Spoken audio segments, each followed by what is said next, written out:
Chapter 1 of Rotoma, The ROI of Social Media Top of Mind, narrated by one of the authors, Spencer X. Smith.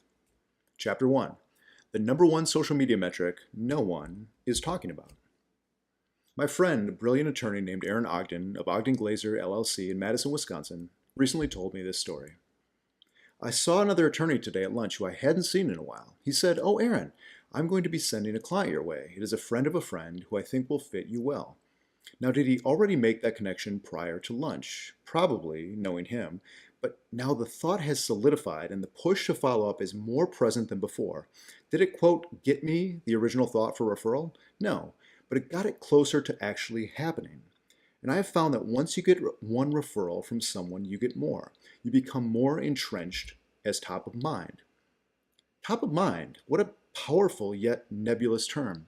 In my estimation, top of mind is really a lesson in associations. The smell of a campfire is something you may associate with summer nights, while the sound of a whistle may remind you of a particularly good coach, or one who made you run when you messed up, thanks Coach Damron.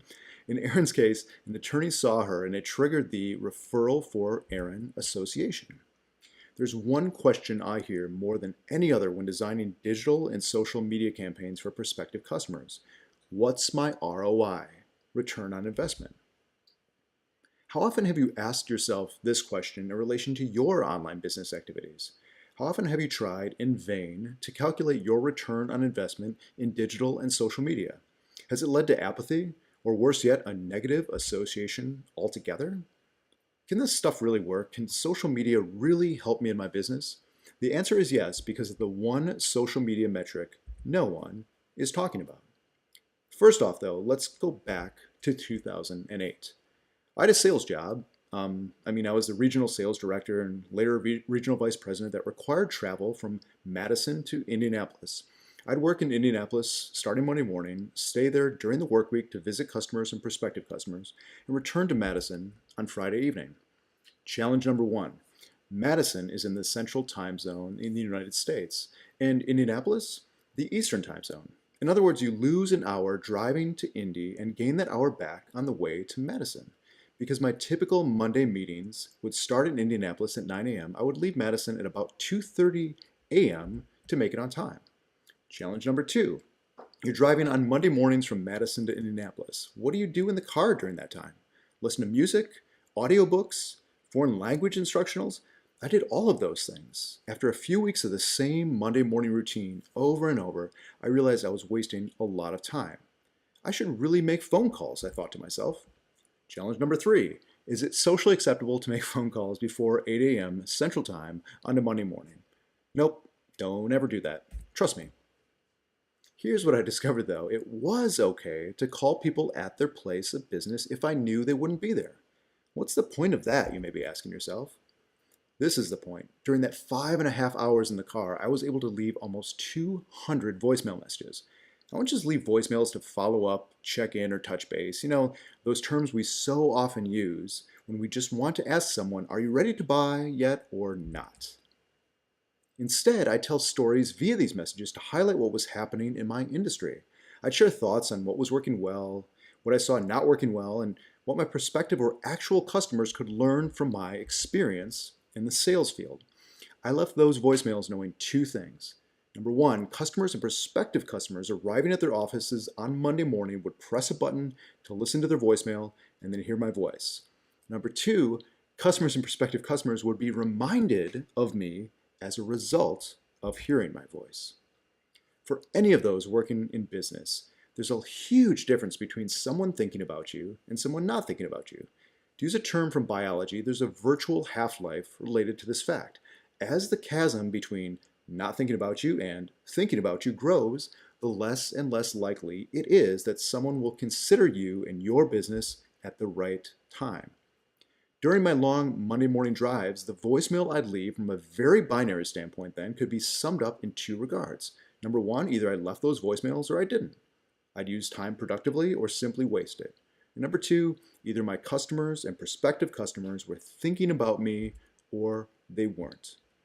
As easy as it was for me to leave those voicemail messages, it was equally as easy for me not to do it. I really had no idea which voicemail had impact and which didn't, but if I didn't take those actions, I had absolutely zero chance of maintaining top-of-mind awareness.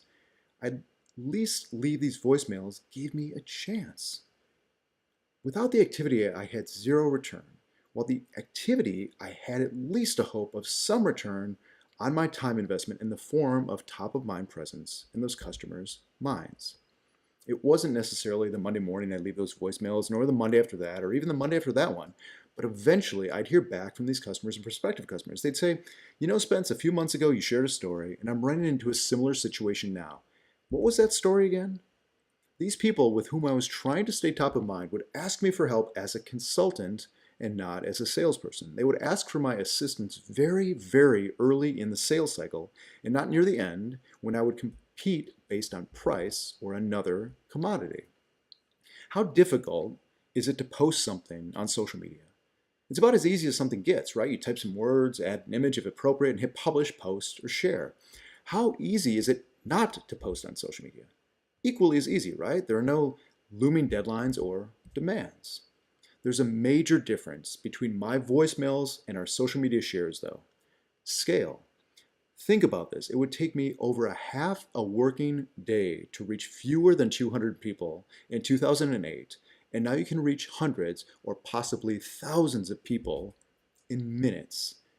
Let me repeat that. It's possible for you to reach thousands of people in minutes, even seconds, via social media. Back to my friend Erin and her story. Social media can be both a vehicle to get me in front of people through posts and showing that I am the source of knowledge, but it can also help me find things to use to reach out to people.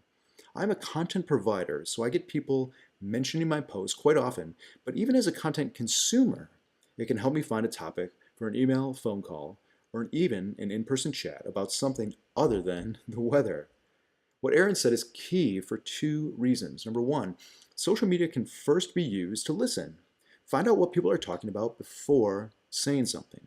Number two, being a content provider and not just a consumer is the key method for maintaining top-of-mind awareness. An idea this powerful deserves its own acronym, and I call it Rotoma, the return on top-of-mind awareness. If ROI equals return on investment, and I invested time to become top of mind with my customers, what I'm really looking for is a return on top of investment to achieve top of mind awareness with my customers. Eureka, or Rotoma. Instead of worrying about the ROI of social media, concentrate on something much more simple, Rotoma. How then can you maximize your own Rotoma?